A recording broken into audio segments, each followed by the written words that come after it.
You're listening to the Corbett Report. CorbettReport.com. Welcome, ladies and gentlemen, welcome to another edition of the Corbett Report. I'm your host, James Corbett of CorbettReport.com, coming to you as always from the sunny climes of Western Japan, here on this 18th day of January 2013. Welcome to episode 254 of the Corbett Report podcast, an EMP False Flag. Now, although just about everything that the political puppets and their talking head propagandists say is a complete and total lie, one thing that they are unfortunately all too correct in opining on is that we are in an age of global terrorism, because we are in an age of a global war of terror. But unfortunately, as the listeners and viewers of this podcast will be all too familiar with, that terrorism comes more often than not from the terrorists themselves, the politicians and the intelligence agents who populate the positions of power from which they can perpetrate and coordinate these terrorist attacks. And so it is that, as we've documented here on this podcast time and time again, the most spectacular international terror events that tend to set the stage and to drive the engine of global geopolitics, more often than not, comes from those intelligence agencies and the people in positions of political power to design those attacks and to help make sure that they take place. So we have gone over the false flag terror phenomenon time and time again throughout the course of the Corbett Report, so I hope you will go through the voluminous archives to take a look at some of our work on that in that regard in the past. But another thing that we tend to do here is to stress that false flag terrorism only works if the people are ignorant of it and if they are scared of it. If you live in a state of being terrorized, then the terrorists do really win in a key sense. And if you do not know what is happening, then you can easily be led along by the nose by the propagandists who will basically lie to your face to try to convince you that this or that terror event was staged in this or that way, and thus we must blame this or that enemy and go to this or that war. Unfortunately, again, we've seen that happen all too frequently over the decades, and of course in this decade since 9/11. Perhaps the greatest false flag terror event to happen so far in humanity's history in terms of setting the American empire on its course of world domination. And as something that we do here on the podcast from time to time is to try to inoculate people against the next possible false flag by talking about some of the possible vectors for that next false flag event, what it might look like, how it might affect people, and what types of enemies are being demonized before the event to prepare people's minds for whatever event it is that they're going to unleash. So in that regard, you might cast your mind back to episode 22 of Corbett Report Radio, where we were talking about a possible false flag scenario involving hacked drones and how that could be used to kick off something, for example, against Iran. And myself and James Evan Pilato of MediaMonarchy.com have covered time and time again on New World Next Week over the years the possibility of a cyber false flag event that would be used to unleash the I-Patriot Act, which Richard Clarke has assured some of his colleagues and confidants is already prepared, is already sitting on the shelves, is waiting for an excuse to be dusted off and rushed through Congress, exactly as the Patriot Act was rushed through Congress in the wake of the anthrax attacks. So we are very much prepared and primed for a cyber false flag of some sort that, as James Evan Pilato likes to say, would be a punch in the face book and would get everyone to sit up and take notice, and which could then be used to steer against political enemies, as, for example, the recent banking hacking scandal that almost kind of was pumped in the mainstream media for a week or two before being dropped, was being blamed on Iran and apparently their legion of hackers that they have unleashed in recent years. So we've seen set up towards some sort of false flag in the hacking domain, and I think that's certainly something that we should keep our eye on for the coming year.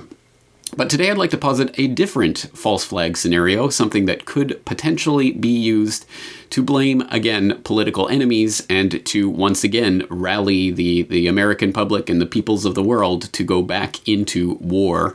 As unlikely as that might seem right now, of course, the war mentality is only one false flag event away from rallying the people around the flag to start the war machine back up.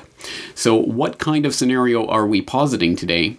Well, this is something called an EMP attack, and that stands for an electromagnetic pulse attack. And it works a little something like this.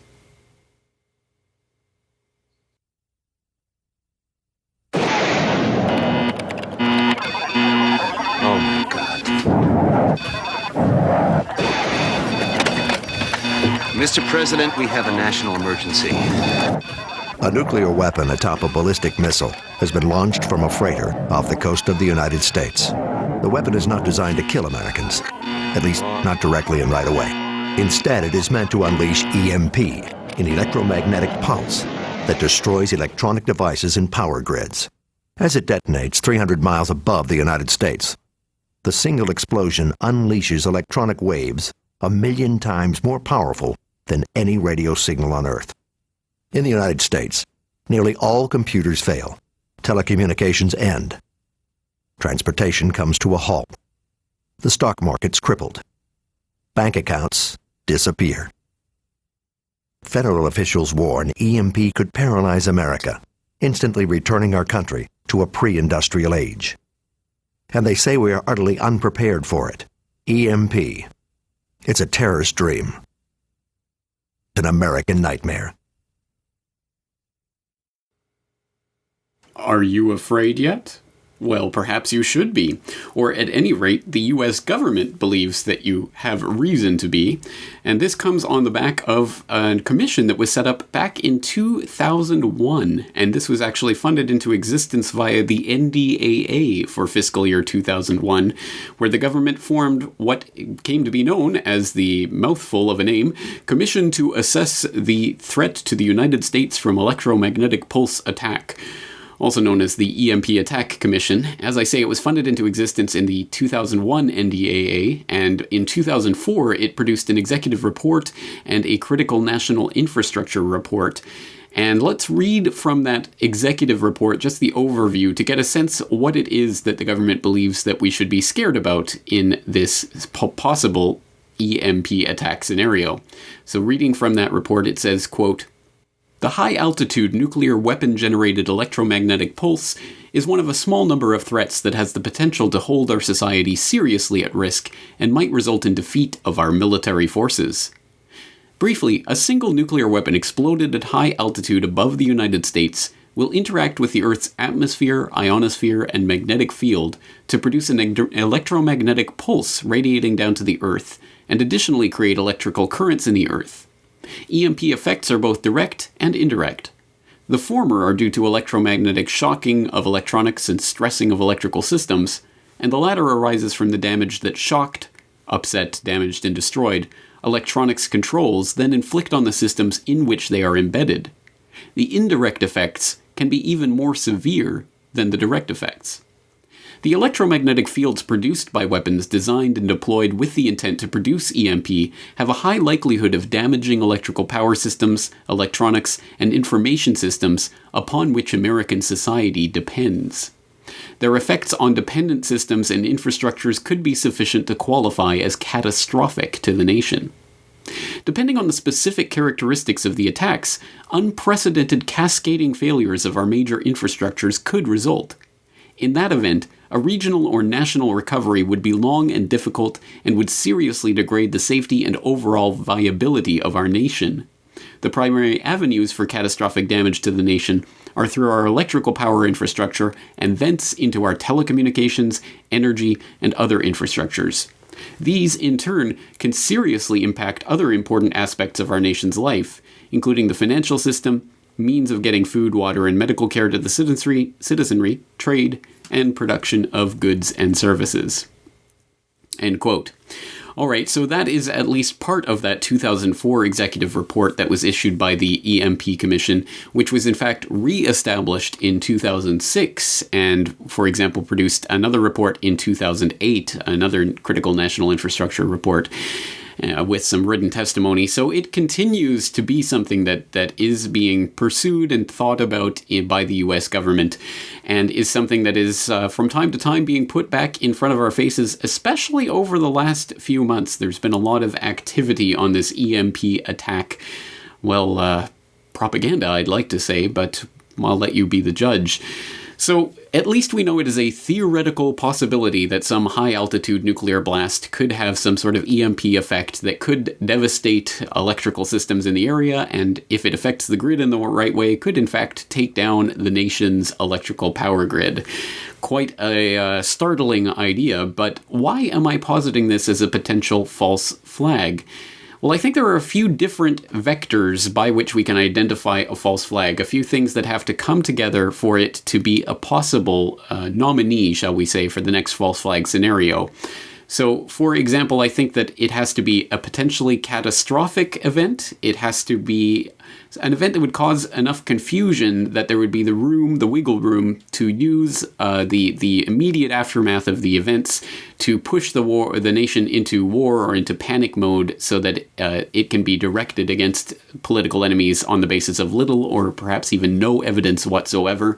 And there has to be a lot of forewarning and preparation in the media for such an event so that the public is receptive to it when it actually does come. So, for example, we could look at the 9/11 events and we could identify how, indeed, of course, there was some very horrific consequences of the event itself that caused widespread deaths. There was confusion and panic that pushed the nation into war. I think there's no doubt about that. And, of course, the media immediately rushed within the first few minutes of the attack, as we've identified in the past, to start blaming it on Osama bin Laden and the Al-Qaeda network. So we know how this works time and time again, so we can see in the preparatory stages these types of things happening, for example, with the drone hacking, as we pointed out in Corbett Report Radio episode 22, and also with the possibility of cyber false flag, as we've pointed out numerous times, for example, in New World Next Week. So how about in regards to an EMP attack? Can we identify these three main factors that would make this a potential vector for a false flag attack? Well, I think we certainly can. First of all, the first criteria, would this be a catastrophic attack? You think about this for a moment, how much of our lives are run on electricity? That's right. Just about everything, right? Yeah, if you think about the effect of an electromagnetic pulse, it would be a devastating impact. Not only would the power grid be out, it would be out for probably months, but every piece of electronics that we use, from pacemakers to phones to cars to gasoline pumps to water pumps, would all be fried. Well, that's about everything, huh? And what would happen is it unleashes shock waves, as you've said. We call it an electromagnetic pulse. Now, people don't die on the ground, not right then. But what it does, these shock waves create this EMP pulse, and it fries all of the electronics on the ground. I'm talking fries. They don't come back like after a blackout. You would have no internet, you'd have no cell phones that you were talking about a few minutes ago with your friend there. You would have no electricity grid, no aviation, no transportation, sanitation, refrigeration. And as the general said, he said, Karna, it would set us back to the year 1910, and don't think we're not worried about it. They had a commission that put reports out on this years ago that projected 90% of all Americans could be dead within a year after such an attack. All right, well, that's the first criteria down. It certainly is potentially the basis for a catastrophic event that would cause widespread panic amongst the public. So how about the second criteria for a potential false flag? Is this the type of event that could easily and feasibly be blamed on America's political enemies? For years, the Iranians have been taking a container ship out into the middle of the Caspian Sea and firing rockets straight up. And then they detonate the rocket and say, oh, it was a failure, it didn't go into orbit. I mean, that is the signature. That is a clear signature of training for an EMP launch. Put the missile straight up. Iran is not the only rogue state thinking about EMP weapons. Many experts believe that the North Koreans developed a so-called super EMP, or a nuclear weapon that creates an even more powerful electromagnetic pulse. 2006, the North Koreans conducted their first nuclear test, and it was widely reported in the world press as a failed test, because it was of such low yield, and the seismic signal, it looked like it was widely described as a fissile. This is exactly what a super EMP weapon would look like. Oh, can it be blamed on America's political enemies? You bet your Billy Bobkas it can. Absolutely, there is no doubt that in the wake of any EMP attack, it would immediately be blamed on America's political enemies, either Iran or North Korea or some tandem of the two, as a lot of the media preparation would have us believe. And thereby we hit on the third criteria for a potential false flag scenario. Is this something that is being prepped and hyped and pumped in the media and in mass culture to prepare people for such an eventuality?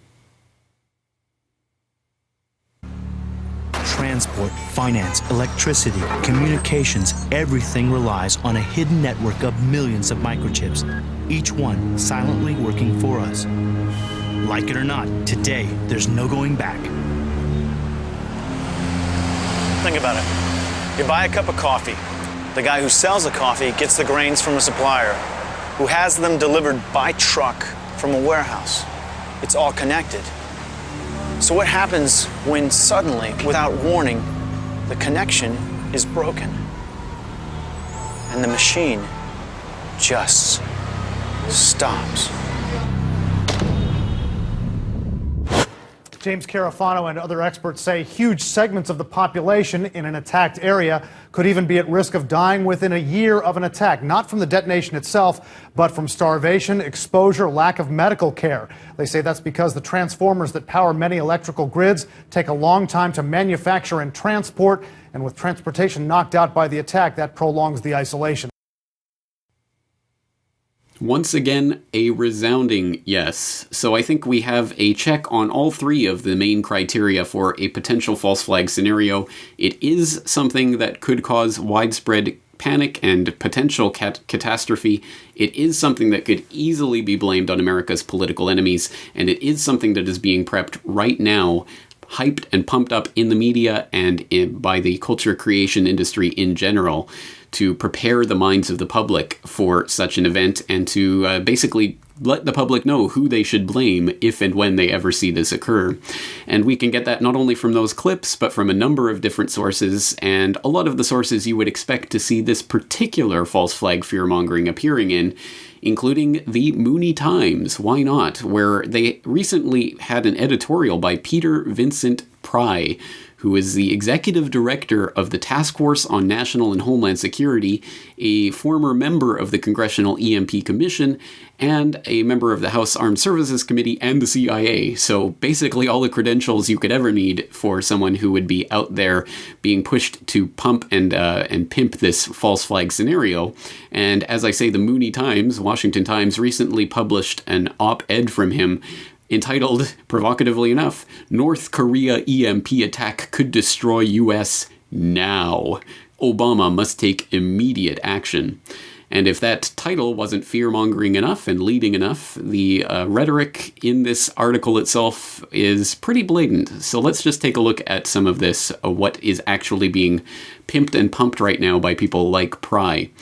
Quote, "North Korea now has an intercontinental ballistic missile capable of delivering a nuclear weapon to the United States, as demonstrated by their successful launch and orbiting of a satellite on December 12th.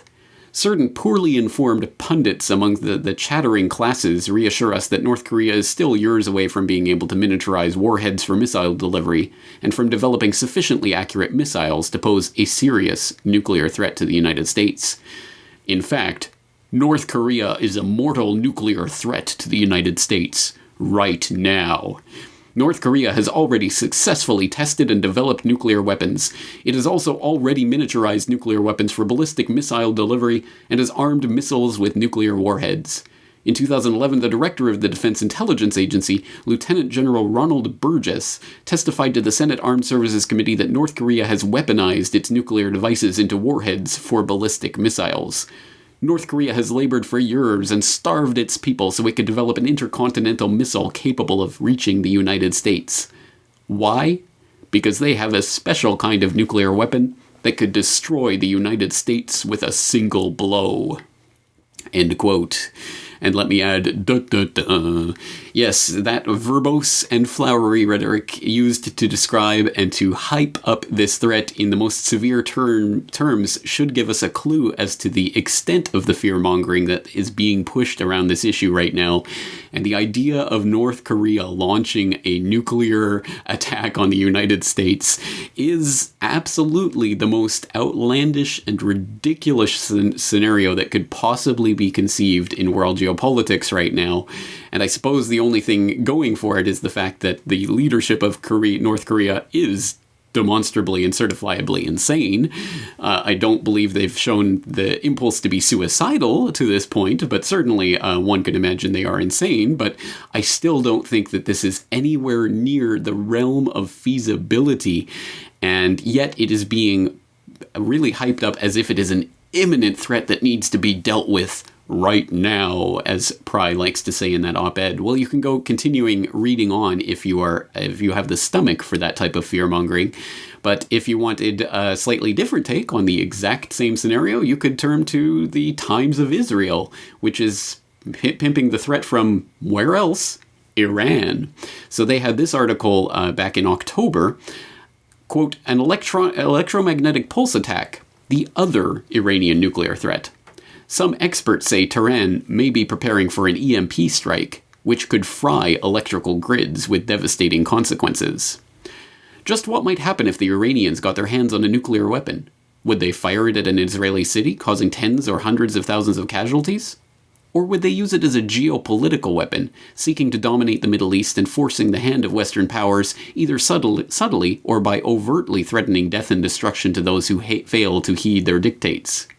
While political scientists and world leaders have debated the likelihood of those two possibilities, there is a third plausible scenario: the use of a nuclear weapon by Iran to carry out an electromagnetic pulse attack against Israel, the US, or Europe.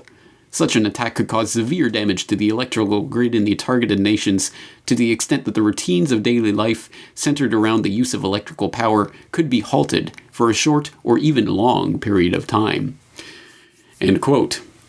So once again, on the basis of Iran's nuclear program, which has never been proven at this point to even be developing nuclear weapons, despite all of the hype and rhetoric that have surrounded the various IAEA reports into the issue, and all of the political gerrymandering that go on with those reports. Despite all of that, we are now not only talking about the possibility of the Iranian bomb, but we're actually talking about how they're going to use this bomb to potentially coordinate an EMP strike against Israel or the US or Europe, which again would be absolutely insane, suicidal idea. But there again, it's the type of thing that is being vociferously argued by certain people in positions to do this type of fear-mongering. One more example before we get off of this dead horse, because again, it really has ratcheted up in the last few months.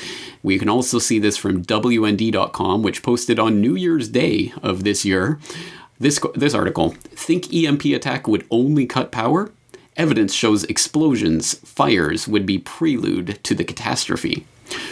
You've seen the warnings about an EMP attack, how it would shut down electronics so you couldn't manage your bank account, fill your car with gas, or go through the fast lane at the grocery store.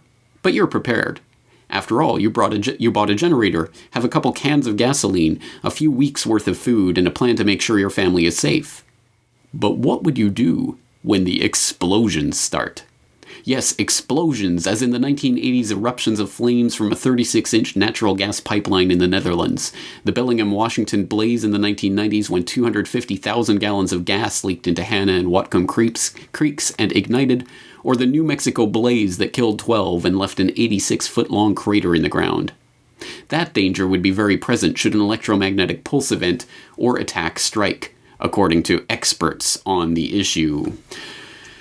End quote. So the long and short of it is that the media at this point, or at least certain elements in the media, definitely want you to be afraid of the imminent possibility of this EMP attack, which could happen anytime out of the blue by an insane, suicidal North Korean or Iranian regime, or perhaps both of them, who knows.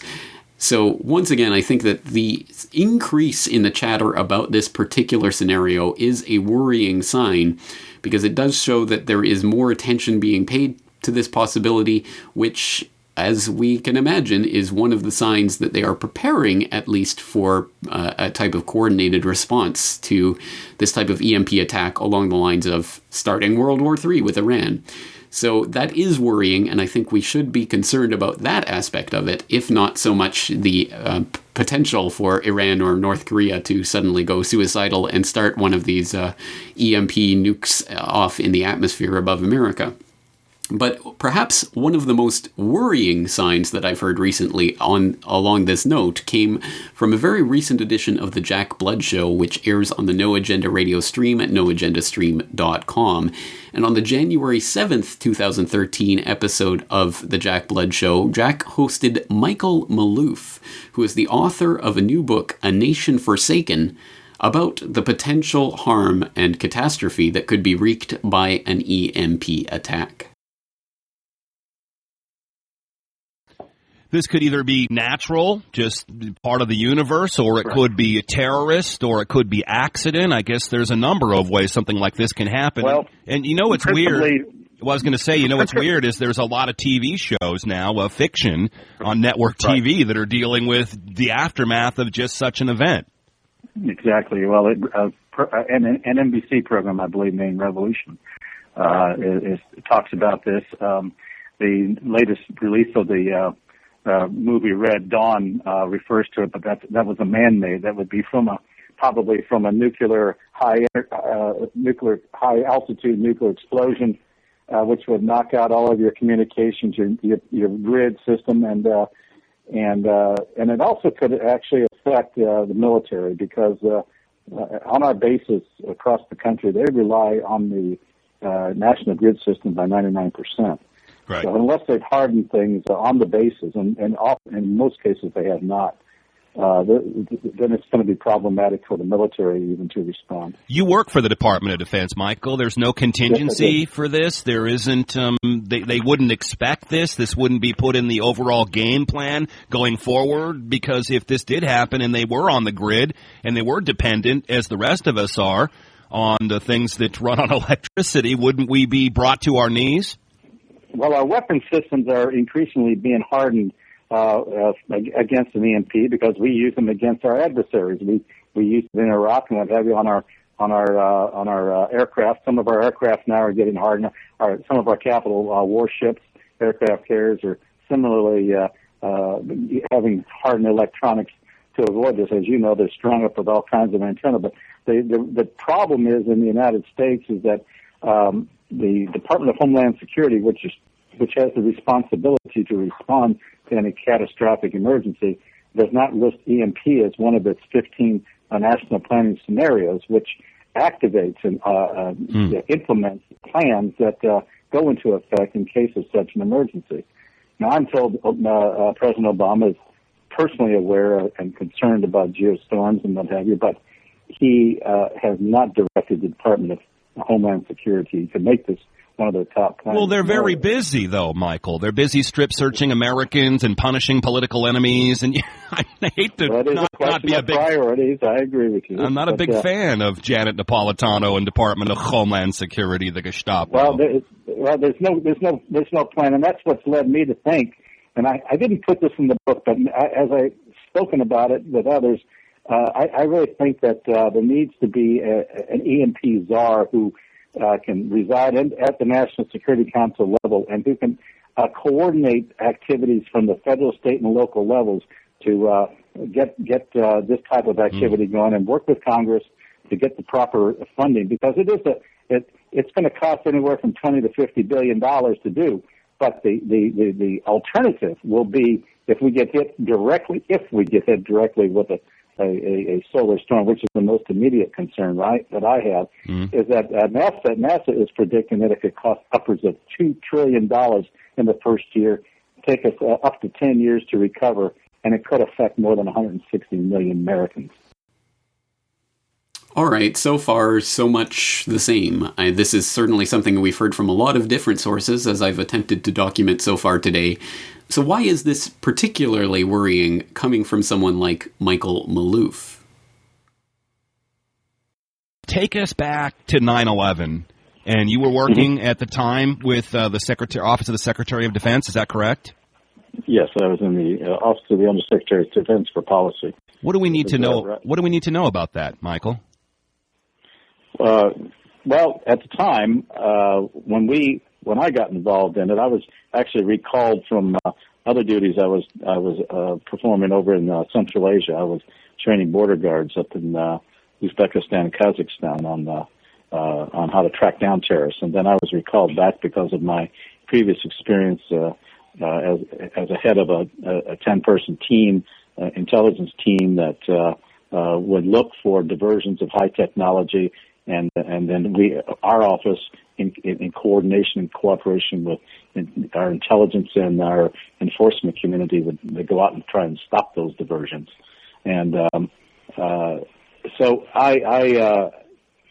when I was recalled back right after 9/11, one of the first things I was asked to do was look at terrorist groups worldwide and their relationship to Al Qaeda and state sponsors, and come up with a plan on how to eliminate them. Find the choke points anywhere in the world so we can take them out.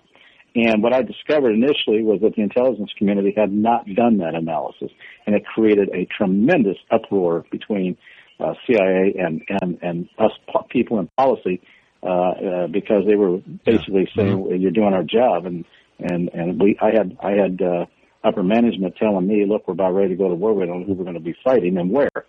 So I was part of the team that did that type of analysis, and we identified the choke points. And for a time, at least, our policy and our approach on counterterrorism approach, at least in the Defense Department, was based on that analysis. Yes. More signs, if any, were needed that this particular idea of an attack is being pumped and pimped right now by people who are definitely in positions to know what may or may not be happening on the inside of the system.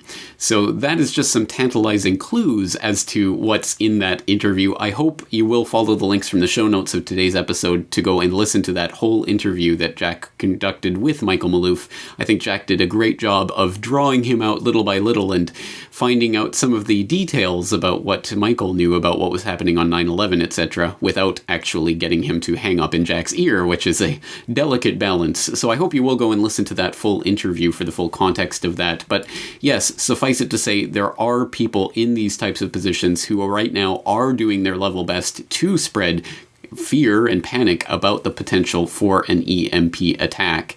And this leaves us in the position of basically reading the writing on the wall that at any rate this is a potential vector for a false flag. As I say, it corresponds very well to the criteria that we would be expecting the next false flag to have, including the idea that it would cause widespread destruction, it would cause panic, it would cause the populace to turn to the government. What are you going to do about this? Who are we going to kill to avenge the terrible wrong that's been done to us? And it could very easily be used to lead us into another war, as unthinkable as that would seem right now on this side of the false flag divide. So where does that leave us? Well, of course, that leaves us in the position that we're always in when it comes to false flags, which is that if we in the public fear these scenarios, and if we are left in that position of being helpless and depending on the government to protect us from such things, then we are vulnerable to terrorism of all sorts, whether it comes from the government itself, or if it was spontaneous, real terrorism that came from some outside force. It would amount to the same thing. It would mean that we would be in the position, oh, please defend us, government saviors, which of course is always the position of maximum weakness. And that's also the position where we can most easily be led along into whatever wars of retaliation that are supposedly waged in the name of these whatever attack comes. So we have to not only inoculate others against this by showing them that there is a lot of hype around this right now, that it's being prepared and put into people's minds, we also have to talk about, well, what can we possibly do to prepare ourselves for this type of scenario? Well, of course, this is something that would affect people who are using electronic devices, and if you are in any way, shape, or form listening to my voice right now on any type of electronic device, then this is something that would at least theoretically affect you if it did actually take place in your locality. Your electronic equipment would be fried in the event of an EMP attack, and that would likely have a dramatic and profound effect on your life. Perhaps less so than others, depending how much on or off the grid you are, but since I'm assuming that everyone listening to this is in some way or another on the grid, that means that it would affect your life. So how do we go about at least potentially protecting some of our devices, or at least some of our most important devices, from an EMP attack so that we would have the ability to potentially communicate with each other, or to at least access some of our most important electronic materials or devices in the event of such an attack? Well, actually, the idea for how to do exactly that comes from an IO9 article that was posted in April of last year, to April 19th, 2012, under the headline, "Could a Microwave Save Your Electronics During an EMP Attack?" Quote, "If a nuclear bomb is detonated high in Earth's atmosphere, the damage from the blast would not be in the form of vaporized buildings, but in the form of a wide-scale electromagnetic pulse. With the EMP would come a voltage spike that would likely fry most electronics. Ideally, a Faraday cage would divert the energy from an electromagnetic pulse and prevent damage to the electronics within.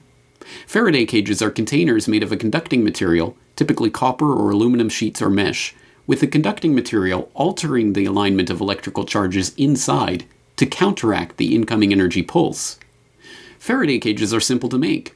The first consisted of a small room covered in metal foil, with the foil successfully countering high-voltage discharges from the electrostatic generator and preventing changes in the electrostatic environment inside.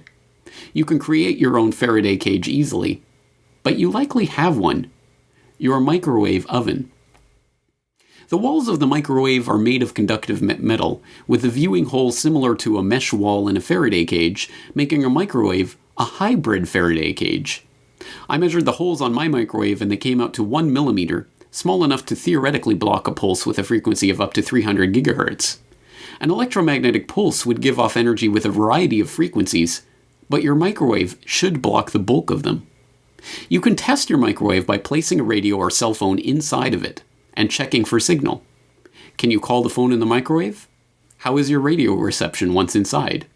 You are more than likely unable to make a call or get a signal. The type of electromagnetic energy used in a cell tower or radio transmission will be stronger, but your microwave might make for a good barrier against it. If you want to go even further, toss some electronic items you would need in a disaster in an old microwave and cover it in reflective metal tape to secure your microwave oven turned Faraday cage even more. In the event of an EMP, the cord of your microwave, if plugged in, could also act as a ground, further helping discharge any energy. I would probably clip the cord or leave it unplugged so I didn't actually microwave my cell phone in the middle of the night. You could also buy a broken microwave and seal it with additional metal tape on the edges to quickly make a Faraday cage for long-term use." End quote. Well, there you go. At the very least, this is something that you can do with an old microwave, or that you have, or that you know someone else is just going to throw out anyway. It is something that you could store an electronic items inside in the event of some sort of EMP pulse. For example, how about foil-wrapped batteries and a shortwave radio? So that in the aftermath of an EMP attack, you would at least have the possibility of receiving shortwave transmissions from areas of the world that have not been affected by that EMP attack.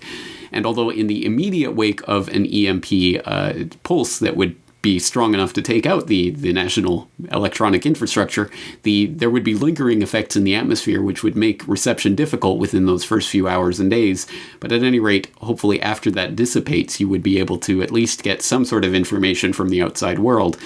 At any rate, it's one idea of what people can do to start preparing themselves. There are many other ideas, and I think at the very, very least, this should be prompting us towards thinking about getting off the grid, in not only in the most literal senses, but in every possible sense, in terms of decreasing our dependence on the national electrical infrastructure, which, as we know, is being tied into the smart grid infrastructure, which is going to make us even more subject to 100% surveillance, as disgraced CIA Director Panetta Petraeus said just last year, the CIA will in the near future be able to spy on you through your fridges and toasters and electronic appliances because all of this data will be wired into the smart grid.